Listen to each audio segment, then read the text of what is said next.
Sir government म्हणटा की illegal हाऊजीज आसा एनक्रोचमेंट्स आसा ते रेग्युलरायज करता म्हणून आनी कम्युनिटीच म्हणटा की सुप्रीम कोर्टान चॅलेंज करतले तशें कितें लेजिस्लेशन हाडलें जाल्यार सो तुमचें म्हणणें कितें आसा everything is there in public domain आनी कितें योग्य डिसिजन ते सरकार घेतले आनी मान्य चीफ मिनिस्टरानूय हेजेर स्टेटमेंट केल्लो आसा एंड एवरीबडी नोज हेजे फुडें बिलां एसेंब्लीन येयल्ली आनी ती कोर्टान सुद्दां चॅलेंज करून ती बिलां कॅन्सील करूं ना रेग्युलरायज करपाक so this is not something new what is being done at one time component of कोमदाद तेन्ना हांव रेवन्यू मिनिस्टर आसतना सगळे एग्री जाल्ले रेग्युलायज करपाक it's not a new subject so I hope they will see reason and they will understand what it is म्हाका एकूच प्रश्न विचारपाक जाय जो हांव परत परत विचारता इतले प्रमाणान आख्खे गोंयान घरां आसा can you demolish all the houses and put people on the road?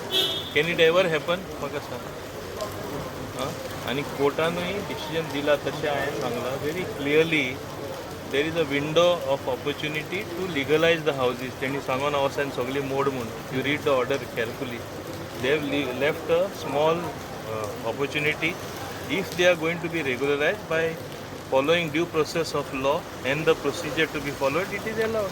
So as simple as that. Sir, there is a news about the film of Ayodhya. You made the Prime Minister and what is the sir?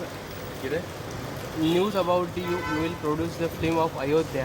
What's about It it? is already all in the public domain. The new कितें आसा तुम्ही prime मिनिस्टराक मेळ्ळे आणि ना कोण एकाक सांगलें अशी एक न्यूज आशिल्ली हांव प्रायम मिनिस्टर मेळना दिसलें don't put words in my mouth don't involve honourable prime minister okay या थँक्यू सर या